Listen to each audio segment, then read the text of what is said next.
سورہ النور آیت نمبر 4۔ نحمدہ ونصلی علی رسولہ الکریم، اما بعد فاعوذ باللہ من الشیطان الرجیم، بسم اللہ الرحمن الرحیم۔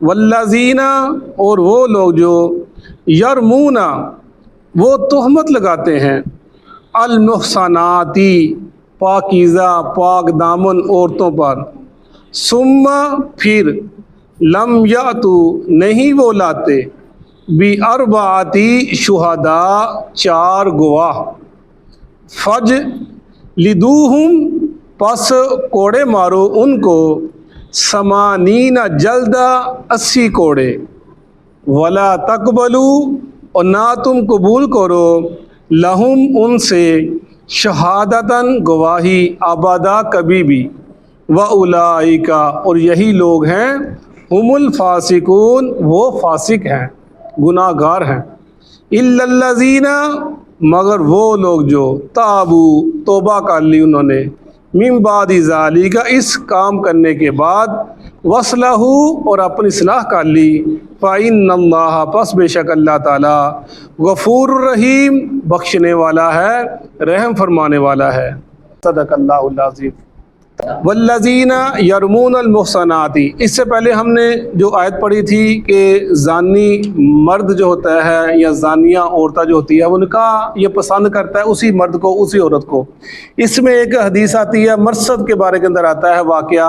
وہ ایک صحابی تھا، جب آپ مکہ سے مدینہ آ گئے، وہ جو مکہ میں قید لوگ تھے، یہ مدینہ سے جاتا، ان کو اٹھا کر لے آتا، چھڑا کر لے آتا تھا، اس کو تجربہ تھا، وہ ایسے کام کیا کرتا تھا۔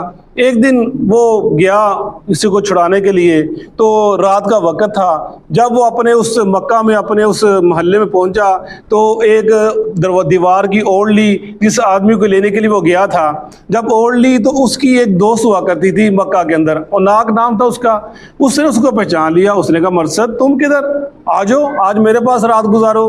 وہ کہنے لگے کہ اللہ تعالیٰ نے زنا کو حرام کر دیا ہے، میں یہ کام نہیں کر سکتا۔ اس نے کہا اچھا، اس نے شور مچا دیا کہ یہ مرصد وہی ہے کہ تمہارے آدمیوں کو اٹھا کر لے کر جاتا ہے۔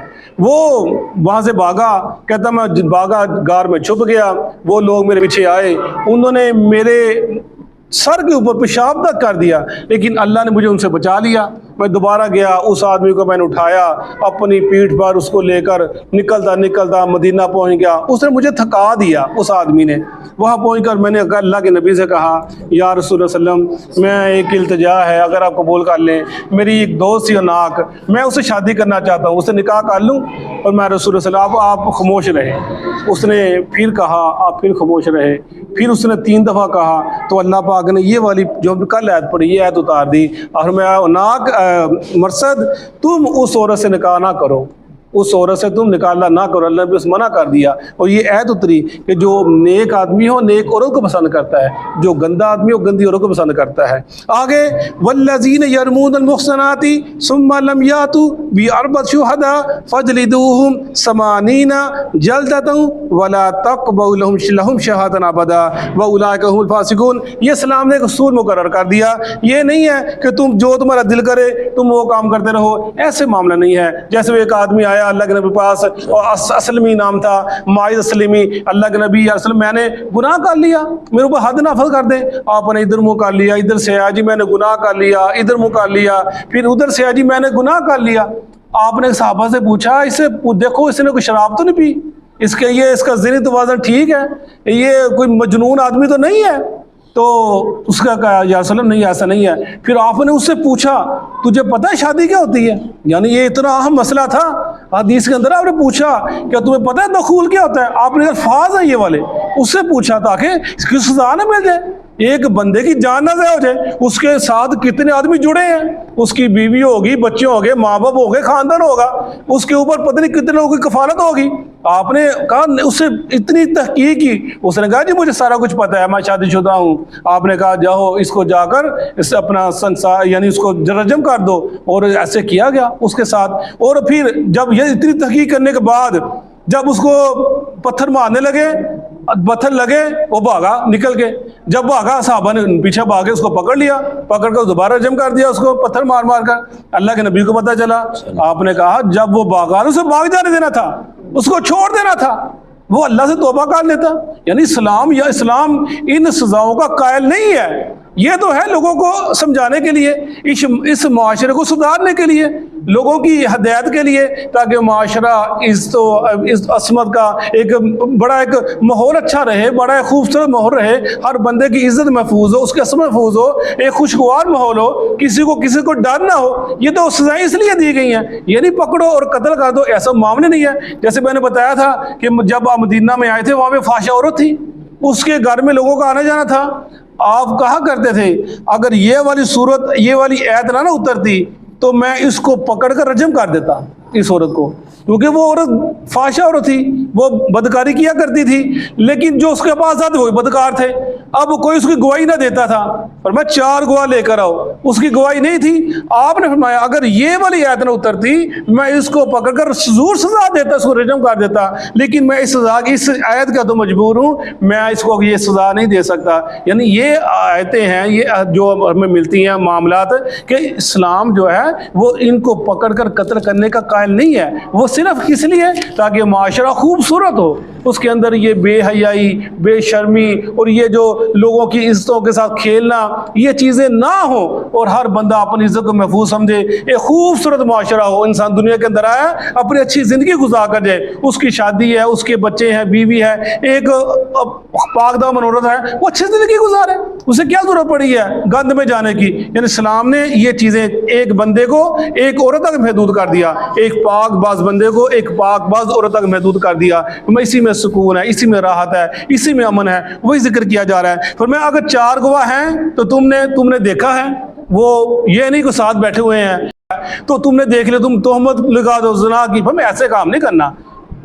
جب تم نے اس خاص حالت میں دیکھا اس کو، پھر تم نے اس کو تو ہمیں الزام لگانا ہے، پھر 4 گواہ بھی لے کر آنے ہیں، اور 4 گواہ لانے کے بعد اگر 2 گواہ ہیں، 3 گواہ ہیں، تم نے پھر گواہی پھر تم نے آ کر نہیں کہنا 1 بھی ہے، 2 بھی ہے، 3 بھی ہیں، تیرے پاس تم گواہ ہیں، تم نے اس چیز کا دعویٰ کرنے، خاموش ہو جا، چپ کر جا، نہیں بولنا۔ جب 4 گواہ پورے ہو گئے پھر تم نے اس بات کرنی ہے کہ میرے پاس 4 گواہ ہیں۔ اگر تو نے ایسی بات کر دی 4 گواہوں کے بغیر، فرمایا اس کو پکڑو، انہوں لمبا پاؤ، اس کو 80 کوڑے لگاؤ، اس نے کیوں بات کی ہے؟ وہ ایک پاک دامن عورت پر اس نے تہمت لگا دی ہے، اس کے بچے ہیں، اس کا خاوند ہے، اس کے ماں باپ ہیں، وہ اس کا دامن داغدار ہو جائے گا، اس کے خاندان کی عزت عصمت خراب ہو جائے گی محلے کے اندر، اور اس کی بچے کدھر جائیں گے؟ لوگ کہیں گے اس کی ماں نے یہ کام کیا۔ اسلام تو حفاظت کرتا ہے، اسلام نے یہاں تک احتیاط کی، فرمایا خبردار 4 بندے ہیں، گواہ ہیں، وہ بندے بھی ایماندار ہیں، مومن ہیں، وہ گواہی دیں گے، پھر اس کے اوپر یہ حد نافذ ہوگی، ورنہ اس کے اوپر حد نافذ کرنے کا کوئی حق نہیں ہے۔ جو یہ گواہی دے ان کو پکڑو اور 80 کوڑے مارو۔ فرمایا وَلَا تَقْبَلُوا لَهُمْ شَهَادَةً، ان کی کبھی گواہی قبول نہ کرو، کبھی بھی۔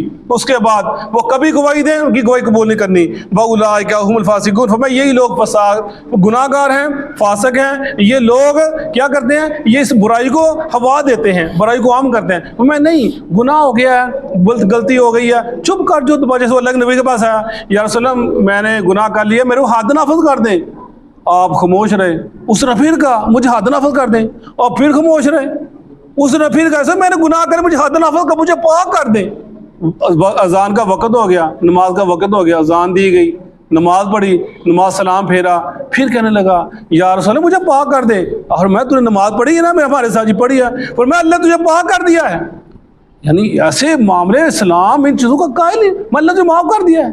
انسان فرمایا رسول صلی اللہ علیہ وسلم نے کہ اگر تم سے گناہ ہو جائے، غلطی ہو جائے، ان کو آپس میں تم معاملے کو نمٹا دیا کرو۔ یعنی فرمایا سزا دینے کی غلطی کرنے سے بہتر ہے انسان معاف کر دینے کی غلطی کا، حدیث پاک ہے کہ سزا دینے کی غلطی کرنے سے بہتر ہے انسان اس کو معاف کرنے کی غلطی کر دے، یعنی معاف کر دینا، اس کو چھوڑ دینا کسی نہ کسی انداز سے۔ لیکن اگر 4 گواہیاں پوری ہو گئیں، اس نے گناہ کا اقرار کر لیا، پھر اس کو پکڑ تمہیں کر دینا، پھر نہیں چھوڑنا اس کو۔ جیسے ایک آدمی آیا یا سلم میرے پر انصاف کر دیجئے، انصاف کر کے کیا ہوا؟ کہا جی میرے بیٹے نے ایک شادی شدہ عورت سے بدکاری کی، میں نے اس کو 100 بکریاں دی اور ایک غلام زاد کر دیا۔ میں سمجھتا ہوں کافی ہے، لیکن لوگ کہتے ہیں یہ ایسے کام نہیں ہوگا، آپ بتائیں میں کیا کروں؟ آپ نے فرمایا نہیں ایسے نہیں کرنا، تیرے بیٹے کو 100 کوڑے لگیں گے اور 1 سال کے لیے جلا وطن کیا جائے گا. اور فرمایا اس کی بکریاں اور غلام واپس کرو اور جا کر اس عورت سے پوچھو اگر اس نے بدکاری کی ہے اس کو رجم کر دو, اس کو تم سنسار کر دو. یعنی یہ چیزیں اسلام کے اندر ایسی ہیں. اور لیکن وہ بھی دیکھیے جو انسان تھے, ایمان تھا نا, ایمان کی بات کر رہے ہیں کہ ایمان جو دل کے اندر گر کر جائے, گناہ کیا اللہ کے نبی کے پاس آ گئے, یا رسول اللہ ہم نے گناہ پاک کر دے, ہمیں پاک کر دے. وہ سزائیں انہوں نے برداشت کی. ان کو ہم پڑھتے ہیں, دیکھا ہم نے کہ وہ کتنے اسلمی اور کتنے لوگ تھے جب ان کو سزائیں دی گئی, جب ان کو سنسار کیا گیا, رجم کی آیتیں وہ پڑھے. اور خالد بن ولید ان کے اوپر جب وہ فحاشہ جنہوں نے بدکاری کی تھی اس عورت نے, جب وہ بچہ بھی ہو گیا, بچہ لے کر آ گئی اور روٹی اس کے ہاتھ میں تھی, وہ یا رسول اللہ روٹی کھانے پڑا, مجھے پاک کر دے. جب اس کو رجم کیا گیا, چھینٹے پڑے خالد بن ولید کے اوپر. کہا, کہنے لگے اے فحاشہ تم جاتے مجھے گندا کر گئی. کہا اے خالد تو نے کیا کہہ دیا؟ اس نے ایسی توبہ کی اگر پورے مدینے پر تقسیم کی جائے ان کی بخشش کافی ہو جائے. ایسی توبہ کی, اللہ کے توبہ ایسے پسند ہے. وہی چیز وہی ذکر کیا جا رہا ہے, الا الذین تابوا من بعد ذلک واصلحوا فإن اللہ غفور رحیم. اور رہے وہ لوگ جنہوں نے توبہ کر لی اور اس کے بعد اصلاح کر لی. اسی میں مفسرین کہتے ہیں کہ جو لوگ اپنی اصلاح کر لیں اس کے بعد توبہ کر لیں اور کہتے ہیں 1 سال تک قاضی ان کو دیکھے کہ یہ لوگ اب پاک ہیں, صاف ہیں, غلطی کر لی تھی, جھوٹی گواہی دے دی تھی. اس کے بعد اگر قاضی کا دل کرے ان کی گواہی قبول کرے اور قاضی کا دل نہ کرے ان کی گواہی قبول نہ کرے, اللہ کے وہ پاک صاف ہوں گے. توبہ کر لی, اپنی اصلاح کر لی, اللہ نے کو معاف کر دیا. لیکن دنیا کے اندر کبھی وہ دوبارہ تہمت لگائیں کسی پاک دم اور عورت پر, اب وہ قاضی ان کا پس منظر دیکھے گا. انہوں نے باقی زندگی 1 سال 2 سال 3 سال میں واقعی توبہ کر لیا, واقعی نمازی بن گیا, واقعی نیک بندہ بن گیا, اس سے دوبارہ گناہ تو نہیں کیا. اب قاضی کو یہ حق حاصل ہے, اس کی وہ گواہی کو قبول کرے یا اس کو رد کر دے, اس کو اختیار حاصل ہے. فإن اللہ غفور رحیم, بے شک اللہ تعالیٰ بخشنے والا ہے, رحم کرنے والا ہے. صدق اللہ العظیم.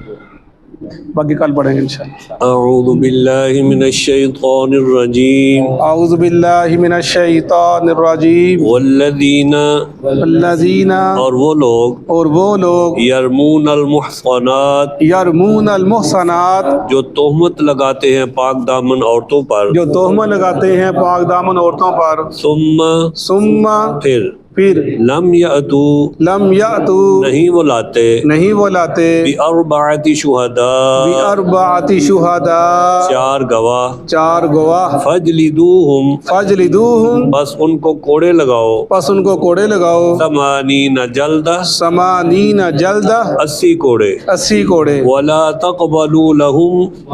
تقبلوا لہم اور ان سے نہ قبول کرو شہادتاً ابدا کسی قسم کی گواہی کبھی بھی وَأُولَئِكَ اور یہی لوگ ہیں ہم الفاسقون یہی گناہگار ہیں الا الذین سوائے ان لوگوں کے تابو جنہوں نے توبہ کر لی